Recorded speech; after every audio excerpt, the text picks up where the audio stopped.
संचालन कर रहे हमारे रानू पालीवाल जी, अभी मुझसे पहले जिन्होंने अपनी बात रखी डॉक्टर नवल किशोर साकी जी, और बड़ी संख्या में हमारे सभी समाजवादी पार्टी के नेता जिनके मैं नाम नहीं ले पा रहा हूं, मंच पर उपस्थित हैं।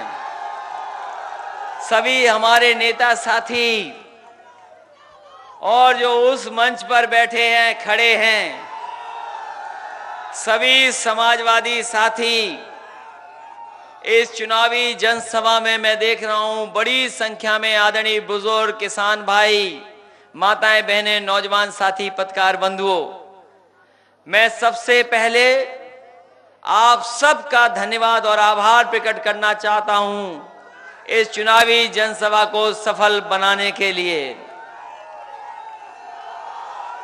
जहां इतनी तपती हुई दोपहरी है, गर्मी है और सीधा का सीधा सूरज अपनी गर्मी आपके चेहरे पर ला रहा है, उसके बावजूद भी कोई कमजोर नहीं दिखाई दे रहा है। और ये जो उत्साह बता रहा है, जोश बता रहा है,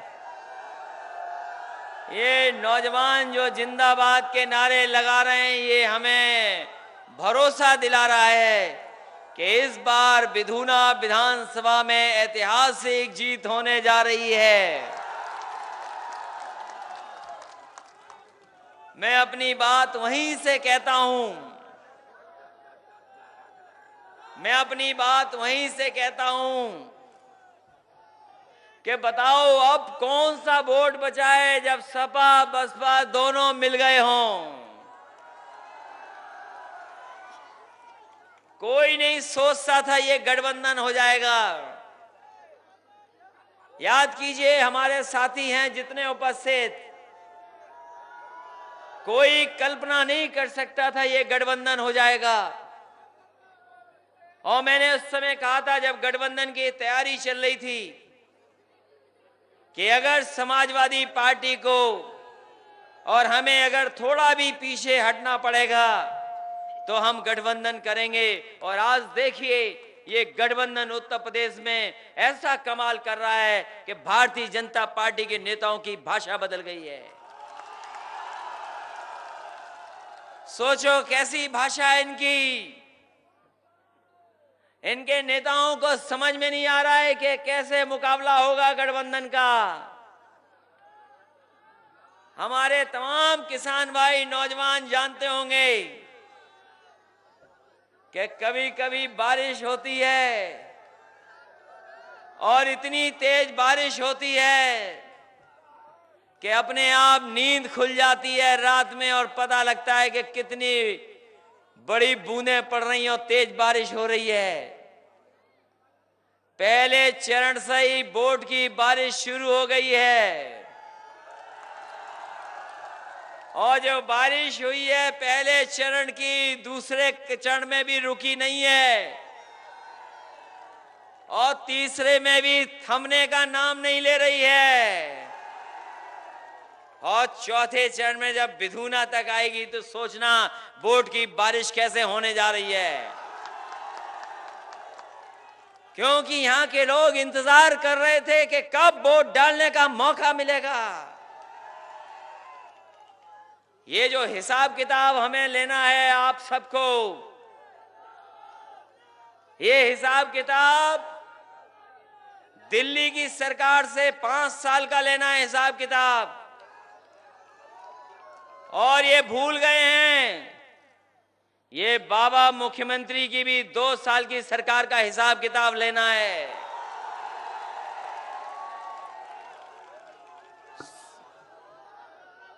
इसलिए 7 साल का हिसाब किताब लेना है, 7 साल का। बताओ 7 साल का हिसाब किताब लेना है कि नहीं लेना है। और लोकतंत्र में गरीब का एक आंसू ही काफी होता है, एक आंसू ही काफी होता है लोकतंत्र में गरीब का। यहां तो करोड़ों लोगों को इन्होंने आंसू दिए हैं। इस बार भारतीय जनता पार्टी गरीबों के आंसू में बह जाएगी, पता नहीं लगेगा भारतीय जनता पार्टी कहां थी। और सुना है कि बाबा मुख्यमंत्री इटावा आए थे।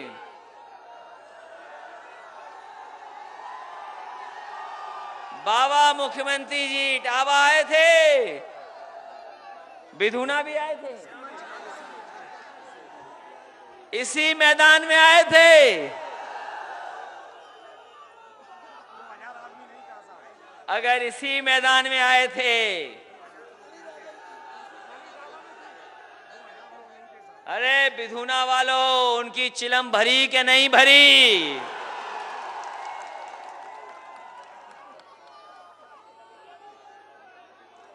इसमें कोई गलत नहीं है। कितने लोग आए थे? और अरे आप मत बताओ, आप मत बताओ, हमें पुलिस का चेहरा पढ़ लेने दो। ये पुलिस के चेहरे बता रहे हैं कि बाबा जी मुख्यमंत्री के कोई नहीं आया था सुनने।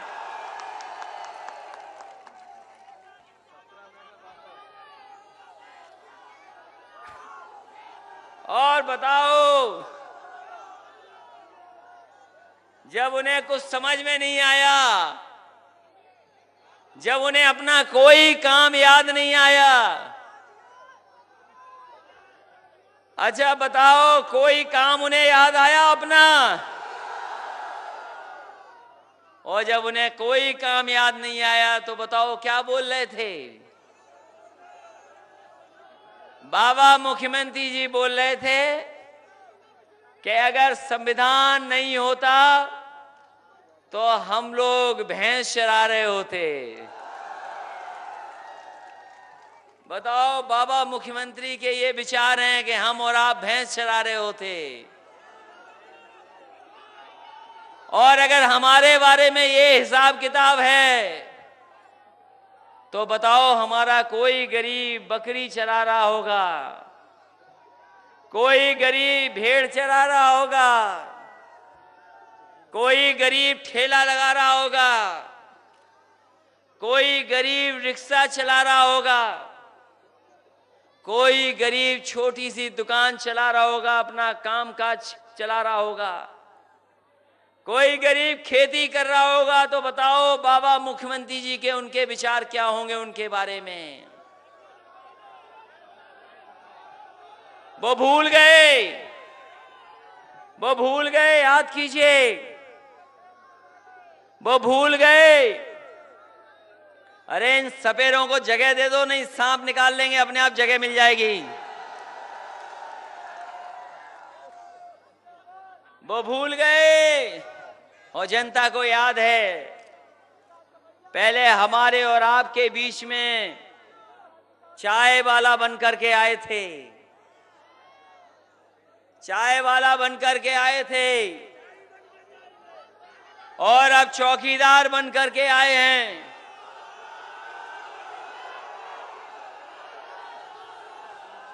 चाय का स्वाद कैसा था बताओ विधुना के लोगों?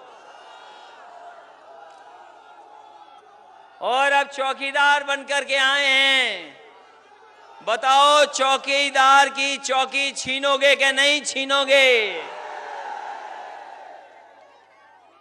और हमारे बाबा मुख्यमंत्री सदन में कह रहे थे कि अगर कानून व्यवस्था ठीक करनी है तो ठोक दो,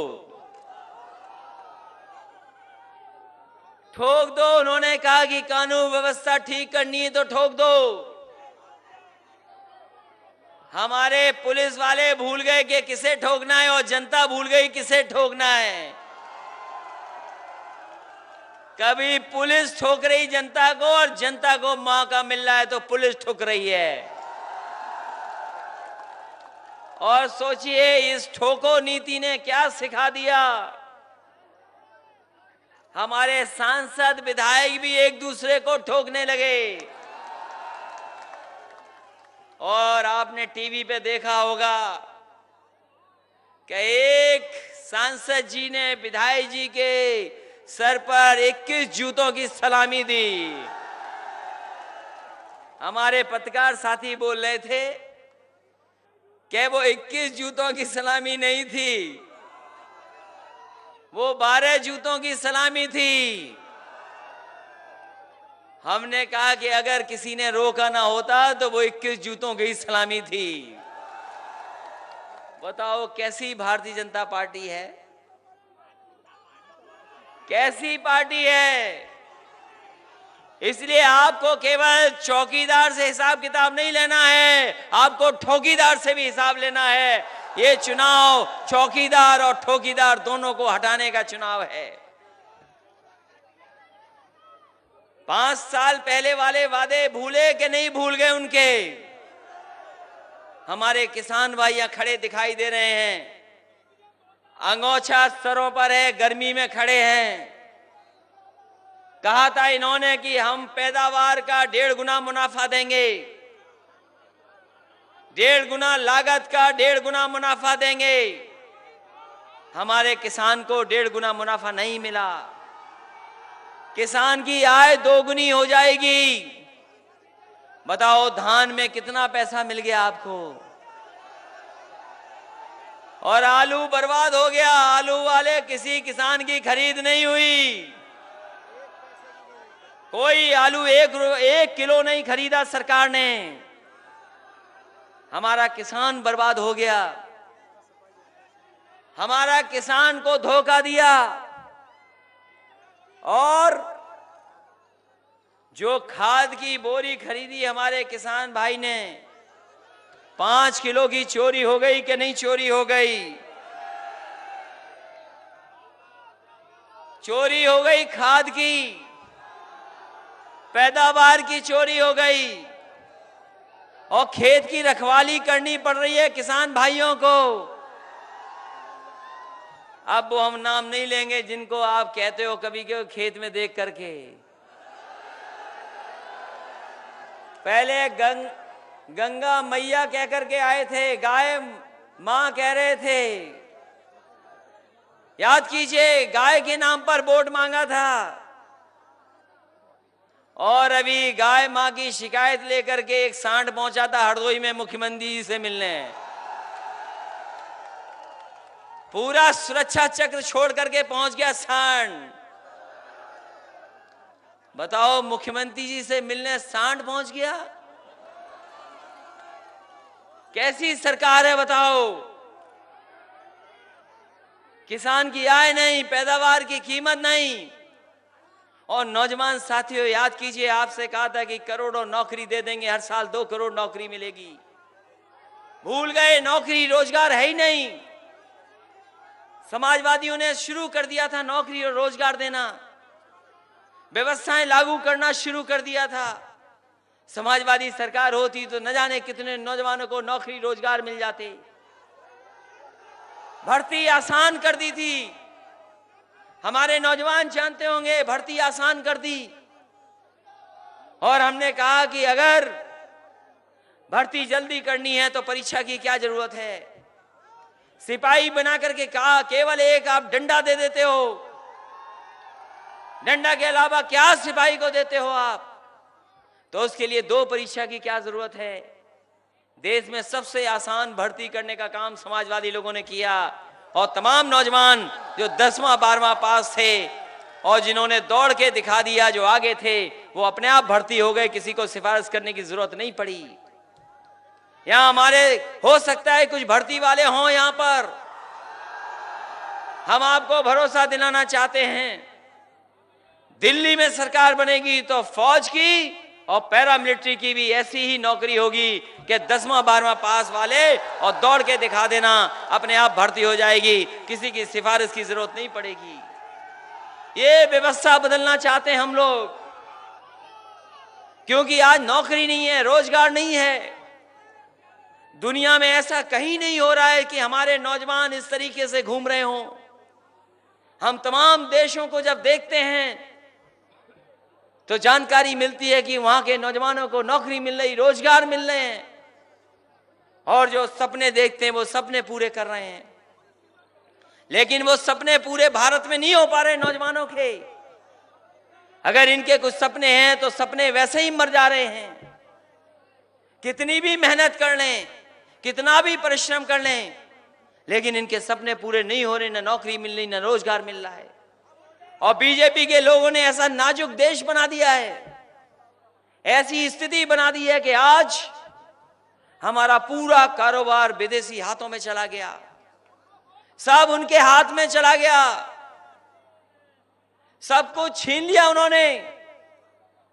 आज जो हमारे देश की अर्थव्यवस्था नहीं ठीक हो रही, उसकी जिम्मेदार भारतीय जनता पार्टी है, उसकी गलत नीतियां हैं।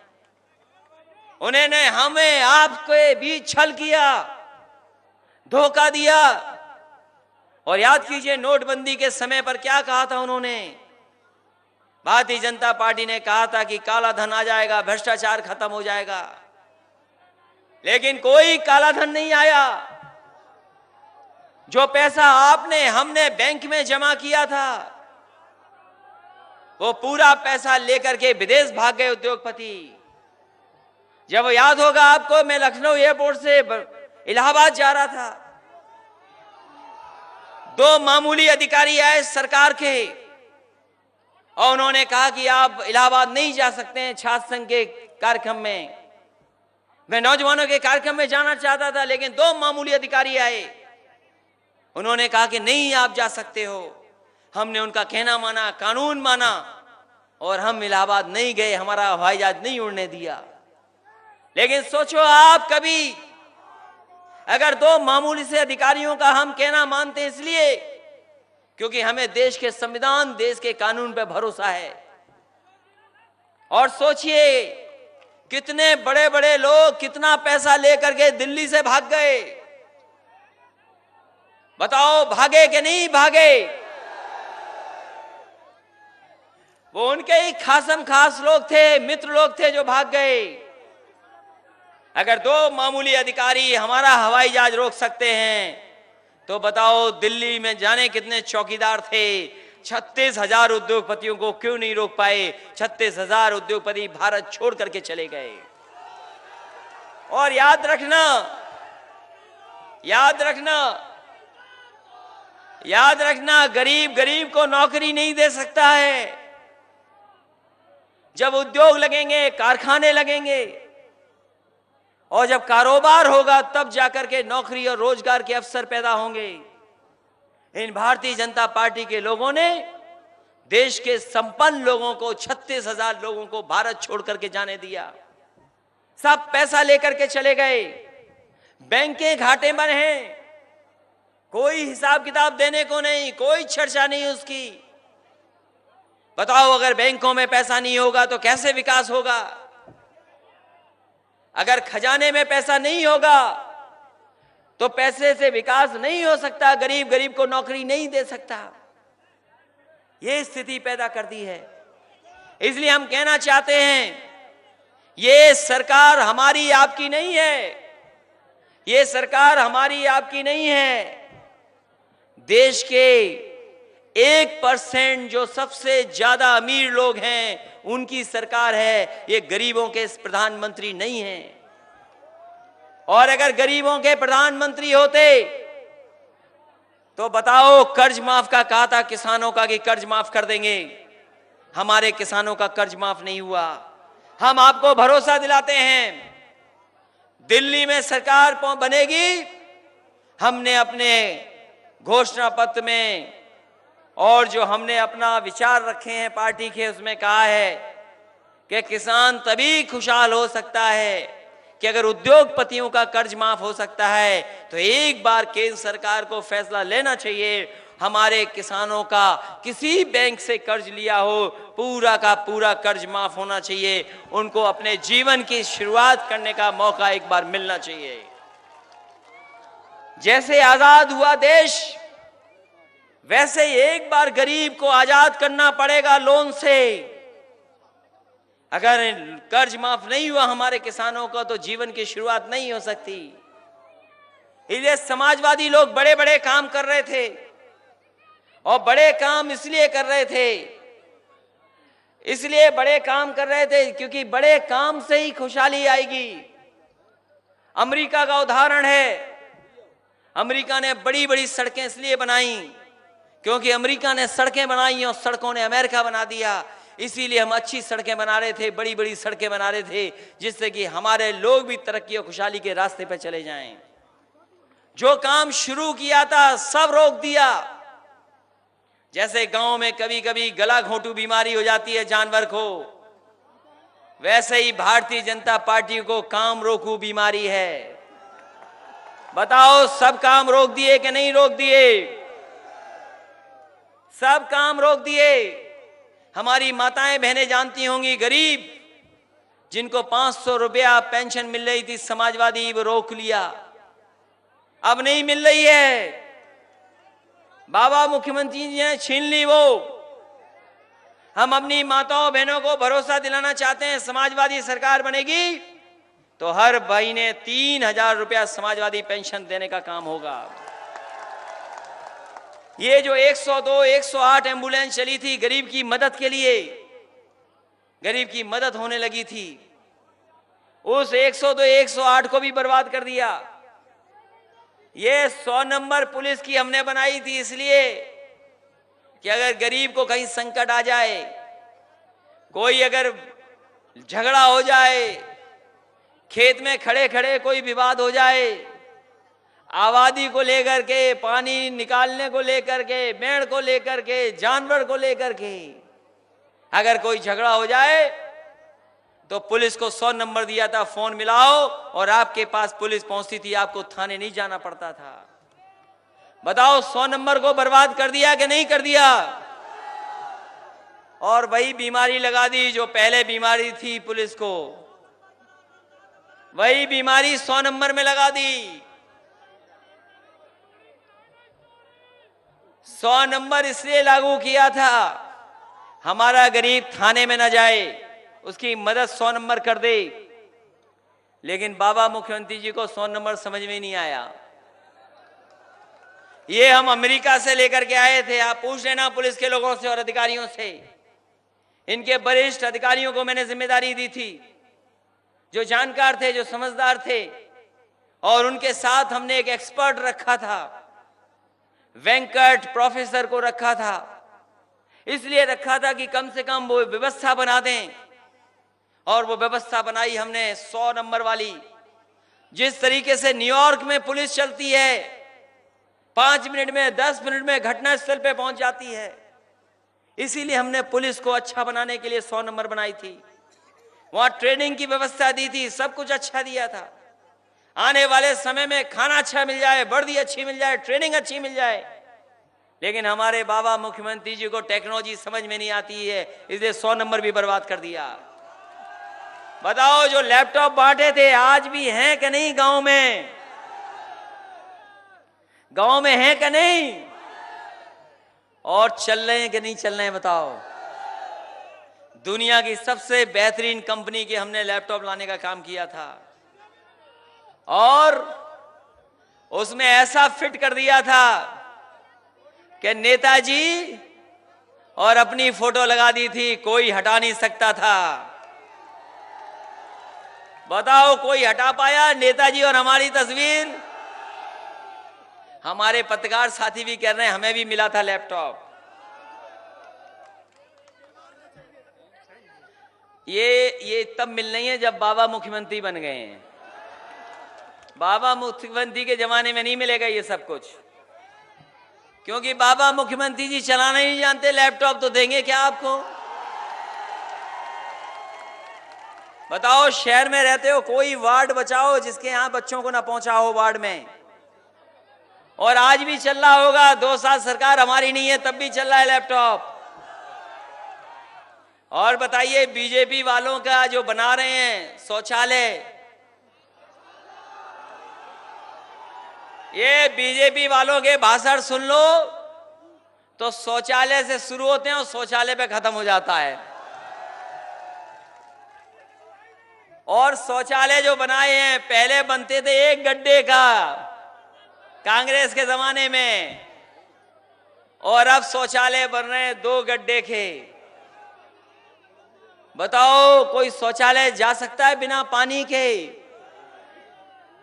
यही दिल्ली वाले कहते हैं कि नीति आयोग खराब है, एक कहता है योजना आयोग खराब है। हम समाजवादी लोग कहते हैं कि लोगों को संपन्न बना दो, पढ़ा लिखा बना दो, वो अपने आप शौचालय बना लेंगे और अपने आप जीवन जीना सीख जाएंगे। देश को पीछे ले जा रहे हैं, देश को पीछे ले जाने का काम कर रहे हैं और दिलों में नफरत, खाई पैदा कर रहे हैं हमारे और आपके बीच में, हमारे आपके बीच में खाई पैदा कर रहे हैं। दुनिया में इतना खूबसूरत देश कोई सा नहीं है। ये हमारी खूबसूरती है कि इतनी जाति और धर्म के लोग एक साथ भारत में रह रहे हैं। इतना भाईचारा दुनिया में नहीं है जितना हमारे यहां भाईचारा है। आज भी भाईचारा जिंदा है, आज भी हम एक दूसरे पे भरोसा करना चाहते हैं, आज भी हम एक दूसरे का सम्मान करना चाहते हैं। लेकिन भारतीय जनता पार्टी ऐसा जहर घोल रही है कि हमारी और आपके बीच में दूरी बनती चली जा रही है। इसीलिए हमने महागठबंधन तैयार किया है। ये महागठबंधन दिलों को भी जोड़ेगा, एक दूसरे का सम्मान भी करेगा और ये नफरत की जो दीवार बनी है उसको भी गिराने का काम ये महागठबंधन करेगा। ये गठबंधन हमारे विचारों का संगम है, विचारों का संगम। ये लोहिया की धरती है। कभी डॉक्टर राम मनोहर लोहिया ने डॉक्टर भीमराव अंबेडकर जी को पत्र लिखा था कि हम दोनों मिलकर के काम करेंगे। उसका जवाब डॉक्टर भीमराव अंबेडकर जी ने भी दिया था कि हम दोनों मिलकर के काम करेंगे, आजादी के बाद परिवर्तन लाएंगे। क्योंकि समाज में वो लोग जो आबादी में ज्यादा हैं उन्हें हक और सम्मान नहीं मिल रहा है, उनके हक और सम्मान को छीनने का काम कर रहे हैं। इसलिए दोनों मिलकर के काम करना चाहते थे। समय ने मौका नहीं दिया, वो नहीं कर पाए काम। लेकिन वही लड़ाई नेताजी ने और माननीय काशीराम जी ने लड़ी थी और एक बार समझौता किया था और भारतीय जनता पार्टी का पता नहीं लगा था कहां चली गई। इस बार फिर हमने वही रास्ता अपनाया है डॉक्टर राम मनोहर लोहिया जी का, डॉक्टर भीमराव अंबेडकर जी का, और हमने बहुजन समाज पार्टी से समझौता कर लिया, आदरणीय मायावती जी से समझौता कर लिया। बताओ आपकी गिनती बदल गई कि नहीं बदल गई गिनती? ये घबराए हुए हैं भारतीय जनता पार्टी के लोग। हमारे दल को कहते हैं कि महामिलावट है। अगर 3 दल वाला महामिलावट वाले लोग हैं तो भारतीय जनता पार्टी ने 38 दलों के साथ गठबंधन किया है। तो बताओ कौन सी महामिलावट है वो? कितनी मिलावट है उनके अंदर? ये घबराए हुए हैं महागठबंधन से। ये महागठबंधन परिवर्तन लाने का काम करेगा, सामाजिक न्याय के साथ साथ महापरिवर्तन देश में लाने का काम करेगा। और सोचिए, हमारे मुख्यमंत्री जी हमें और आपको बदनाम करने के लिए क्या घर में ढूंढ के लाए थे? जिस पार्टी ने, जिस सरकार ने लैपटॉप दिए हों, बताओ प्रधानमंत्री जी भी टोंटी की बात कर रहे हैं। जो अमेरिका के राष्ट्रपति से गले पड़ गए थे, जो चीन के राष्ट्रपति के साथ झूला झूल रहे थे और बहुत बात कर रहे हैं कि आतंकवाद, आतंकवाद, सर्जिकल स्ट्राइक। हम उन्हीं भारतीय जनता पार्टी के प्रधानमंत्री जी से पूछना चाहते हैं, आप अचानक पाकिस्तान गए थे और वहां के प्रधानमंत्री जी के घर गए थे, सुना है कोई खीर खा के आप आए थे। बताओ कब खीर खाई थी आपने? बताओ खीर खाई थी कि नहीं खाई थी आपने?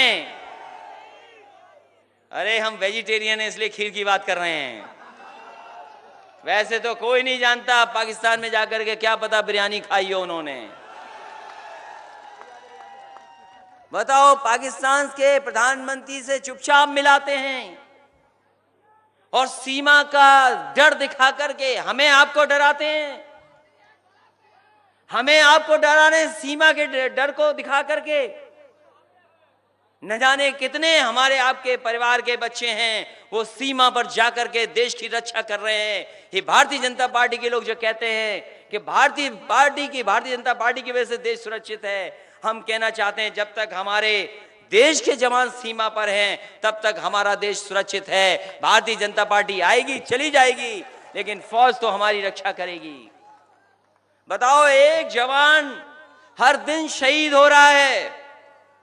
ये भारतीय जनता पार्टी के लोग उनकी बात नहीं कर रहे हैं, ये आतंकवाद में हमें और आपको उलझा रहे हैं। लेकिन बताओ, अगर एक भी जवान शहीद हुआ हो, हमने एक बार सवाल कर दिया था तो उसमें उन्हें समझ में नहीं आया। हमने एक बार सवाल पूछ लिया था उनसे और इस बार भी मैंने कहा कि एक्सप्रेस वे पे हम चाहते थे जहां पर हवाई जहाज उतर गए थे मिराज और सुकोई, हम चाहते थे वहां पे कैंटोनमेंट बन जाए। लेकिन दिल्ली सरकार ने कहा कि हम कैंटोनमेंट नहीं बना सकते।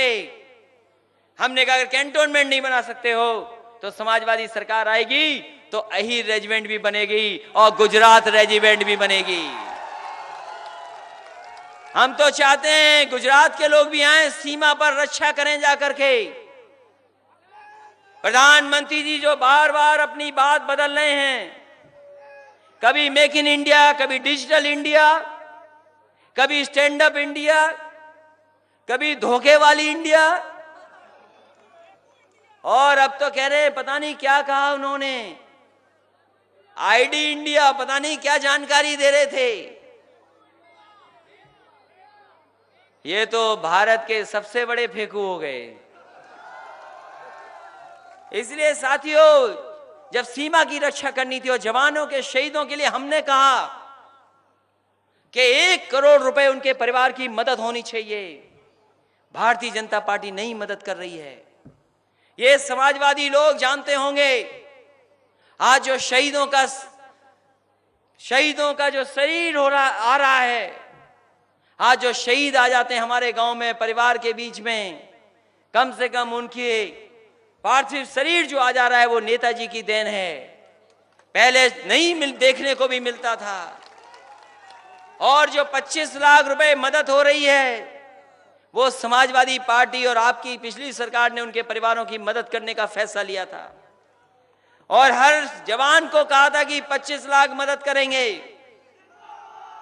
हम जानना चाहते हैं कि बताओ, आपने महाराष्ट्र में तो कहा था कि हम 1 करोड़ मदद करेंगे शहीद परिवार की, और अब जो सीमा पे शहीद हो रहे हैं शायद उनके बीच का कोई शहीद नहीं हुआ है, इसलिए 1 करोड़ की मदद नहीं कर रहे हैं। और अगर उनके बीच का कोई शहीद होता तो शायद वो 1 करोड़ की मदद करते।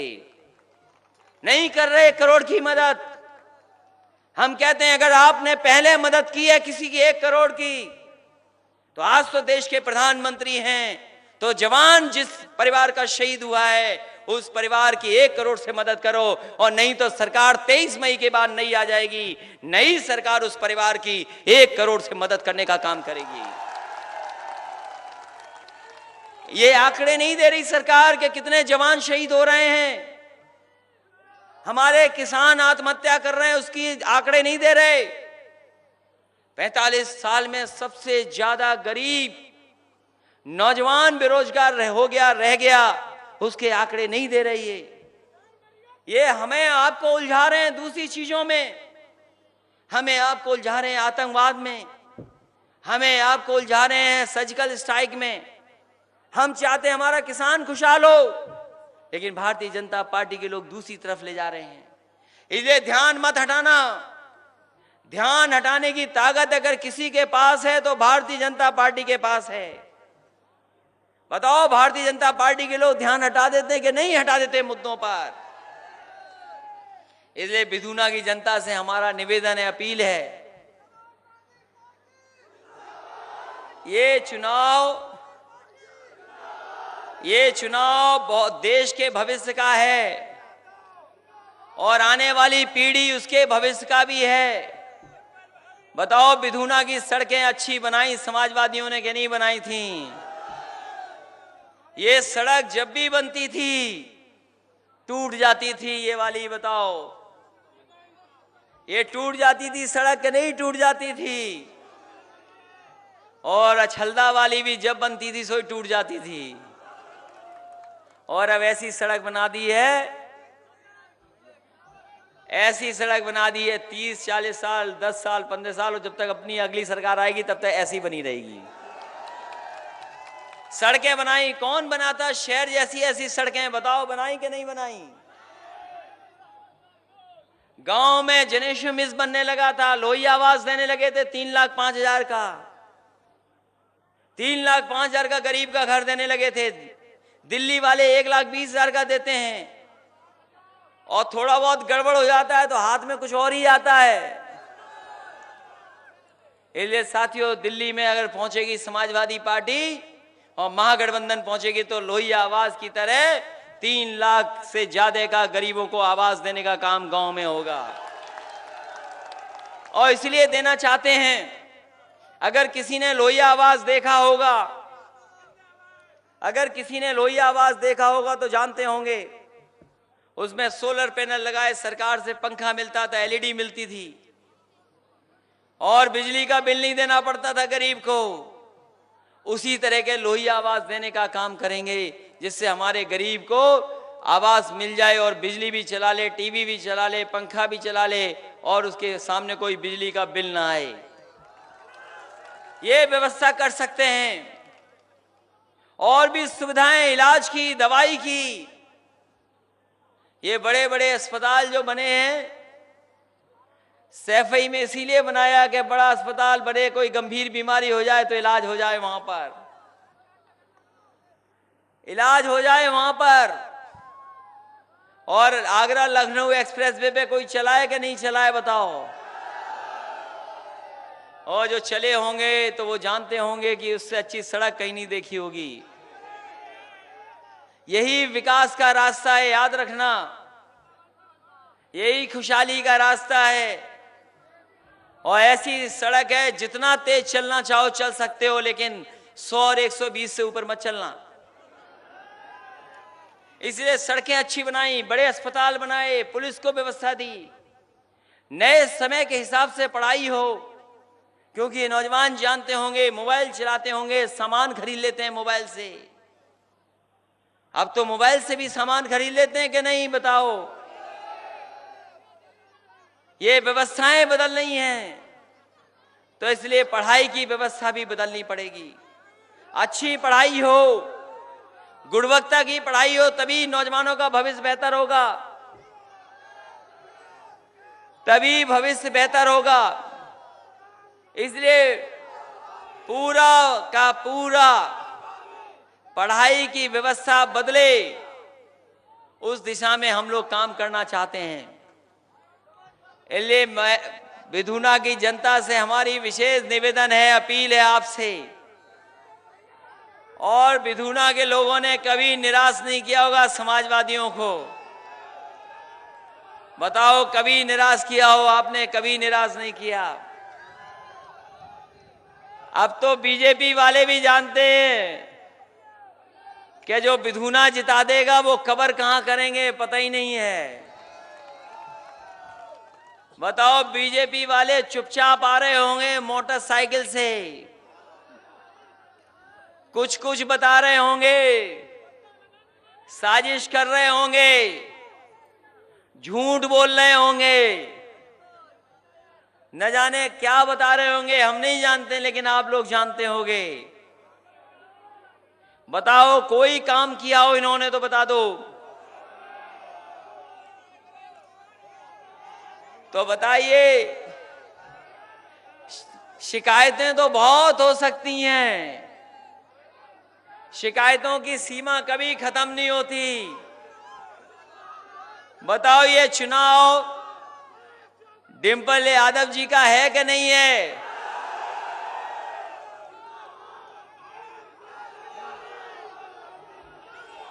और डिंपल जी हमारी क्या लगती हैं, बता दो, आप जानते हो।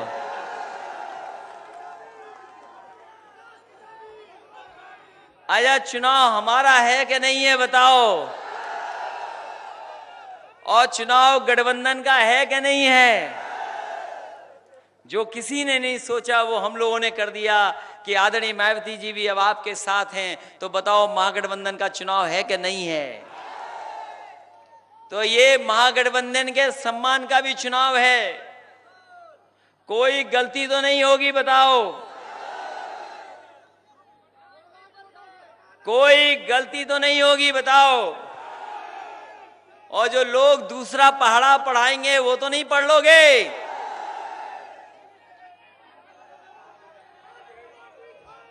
बताओ, कभी कभी लोग दूसरी बातें समझाते हैं, दूसरी बातें समझाएंगे।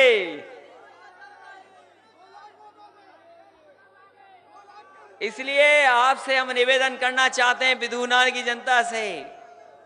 पिछली बार तो बहुत कम मौका मिला था विधानसभा में, आपको चुनाव लड़ने का मौका ही नहीं मिला। कभी इधर टिकट हो गई, कभी उधर टिकट हो गई,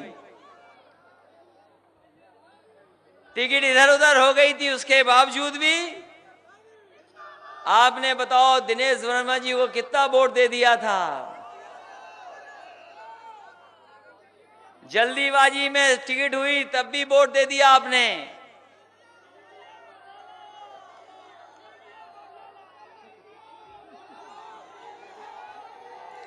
बहुत वोट दिया आपने। और अब तो सब नेता साथ हैं। बताओ, सब नेता मिलकर के कितने वोट से जिता देंगे? जनता से ज्यादा। तुम बताओ, मत बोलो, तुम्हारा तो झगड़ा कहीं और है। तुम्हारे पीछे वाले का नाम नहीं लेंगे, हाँ तुम्हारा ही। इसलिए झगड़ा भूल करके, ये नेताओं में तो हो सकता है झगड़ा, लेकिन बताओ कार्यकर्ताओं में तो नहीं झगड़ा है कहीं। अरे अब तो नेता भी सब साथ हैं, कक्का जी भी साथ हैं, प्रदीप जी भी लगे हुए हैं। सब लगे हैं कि नहीं लगे हैं? और ये जो मंच पे हमें दिखाई दे रहे हैं, ये रुक जाओ भाई, जो ये मंच पे दिखाई दे रहे हैं, सब एक हैं कि नहीं हैं?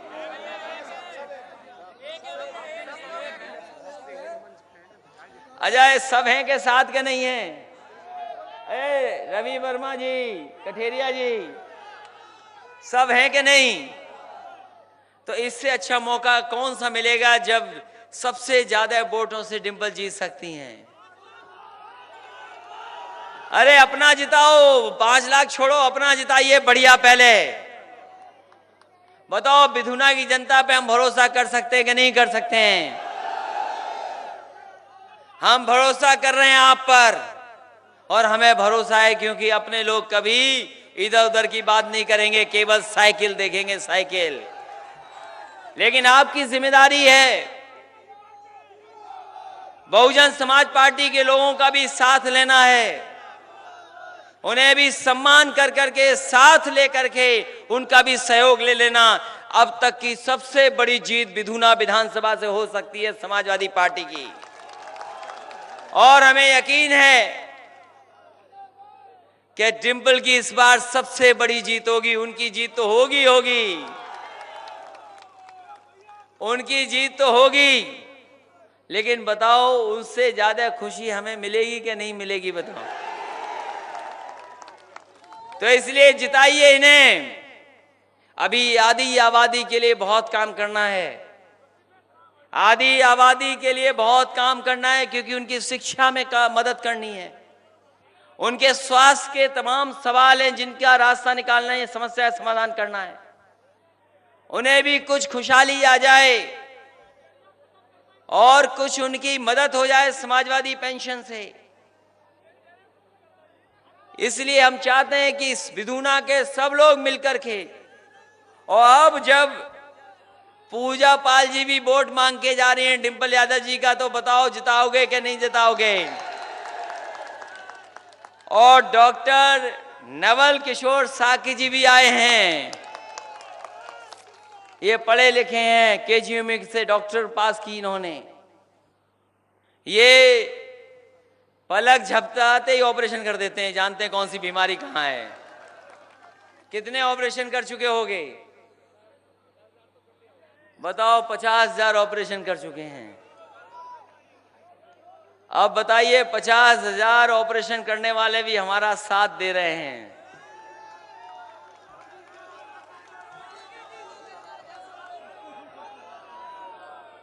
बताओ, अब वो आखिरी बात कहते हुए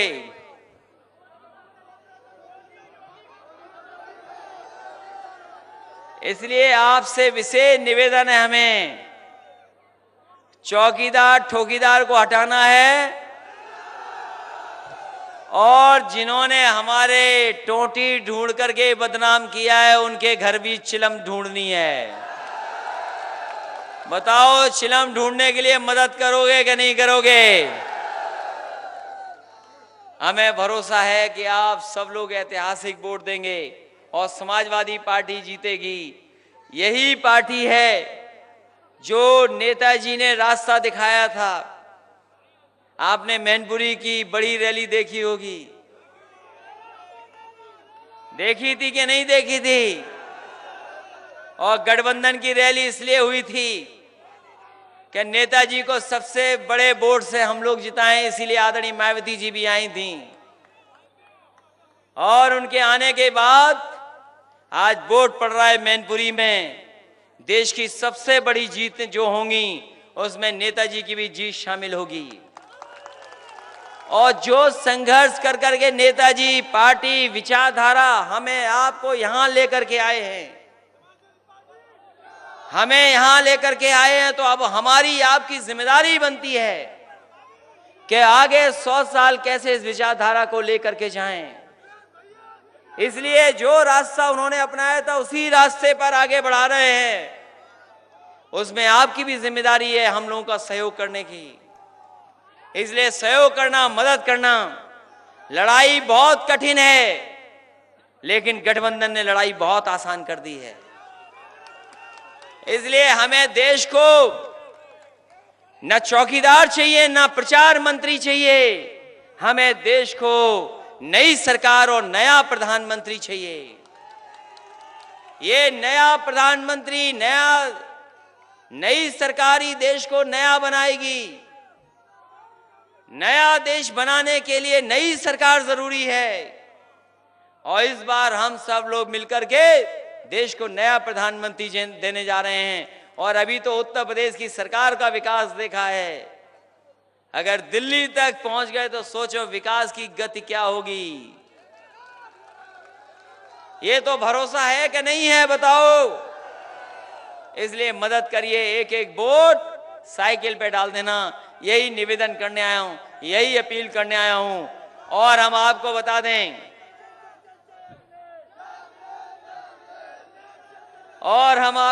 दें, अब तो मीडिया भी लिखेगा, और सब लोग जान गए हैं कि सबसे बड़ी जीत कराने जा रहा है विधुना। अगर कोई कमी वैसे है नहीं, कहीं कमी। पहले तो धोखा खा गए थे, चाय के चक्कर में फंस गए थे, अब सब छूट गया है, सब पता लग गया है लोगों को। व्यापारी भी जानते होंगे जीएसटी का क्या असर पड़ा है। हमारे पत्रकार साथी, आपकी भी दुकान है, बताओ जीएसटी से बर्बाद हो गए कि नहीं हो गए? हमारे व्यापारी लोग भी दुखी बैठे हैं, जीएसटी ने परेशान कर दिया। और नोटबंदी ने भी बर्बाद कर दिया। अब बीजेपी वाले नोटबंदी की बात नहीं कर रहे हैं, ना जीएसटी की बात कर रहे हैं। और हमारे सपेरे भाई होंगे कहीं बीन बजाते हुए, कहां आए नहीं आए मंच पे? अरे बीन यहां बजाना भी रुक जाओ। इन सपेरे लोगों का भी भविष्य बेहतर अच्छा करना है हमें। सरकार ने इनका सांप छीन लिया, अब इन पे केवल बीन बचाए, सांप है ही नहीं इनके पास। इनको भी लोही आवास देना शुरू कर दिए थे। यहां के लोगों को लोही आवास मिल गया था, समाजवादी पेंशन मिलने लगी थी। हमने कहा कि सरकार बने ना बने, लेकिन इन सपेरों को बचाने का काम हम समाजवादियों का है। और इन सपेरों के लिए हमें कहीं से भी पैसा लाना पड़े, हम घर बनाने का काम करेंगे। इनको घर बना करके देंगे जिससे इनका जीवन बच सके। क्योंकि अंग्रेज, अगर हमारे भारत का इतिहास बनाइए, बीज बनाइए, अगर हमारे सीधे खड़े हो गए, नाचिए नहीं, केवल खड़े होकर के बीन बजाइए, और ऐसा बीन बजाना सांप ना आए, और सांप आए तो भाजपा वालों के पास आए। इन बीन बजाने वालों की पहचान यही है कि जब अंग्रेज लिखते थे हमारे आपके बारे में, तो ये लिखते थे कि भारत सपेरों का देश है। और बताओ, हमारी पुरानी इतिहास की किताबों में यही लिखा जाता था कि सपेरों का देश है। और बताओ, सपेरों से जब से सांप छीन लिया है, इनके पास कुछ नहीं बचा है। ये भीख मांग के खाते हैं। हमने एक का कटोरा देखा था, बेचारा केला पूरा सड़ा हुआ मांग करके खा रहा था, जलेबी रखे था, और दुकानदारों ने जो पुरानी मिठाई थी वो दे दी थी। उससे ये अपना और अपने परिवार का जीवन यापन करते हैं। बताओ, ऐसे सपेरों के बारे में कोई सोच रहा है तो समाजवादी सरकार सोच रही है। इसलिए आने वाले समय में इनके भविष्य को भी बेहतर बनाने का काम हम समाजवादी लोग करेंगे। इसलिए बहुत बहुत बधाई। और ये लोग बीन बनाना भी जानते हैं, सांप को नचाना भी जानते हैं। इस बार समाजवादी पार्टी के साथ हैं, जितने भी सांप हैं उनको सबको निकाल के बाहर कर दिया जाएगा।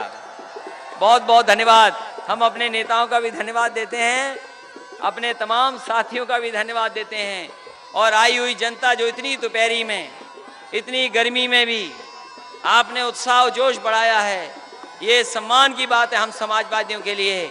इसलिए समाजवादियों की लड़ाई बढ़ाइए, भविष्य अच्छा कीजिए, और किसान को खुशहाली के रास्ते पे ले जाने का काम करेंगे।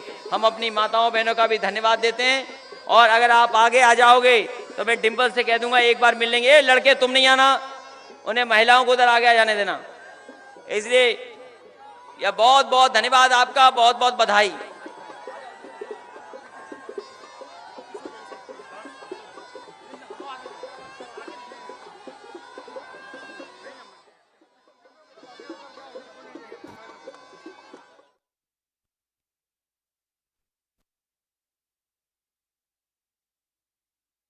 Adesso no.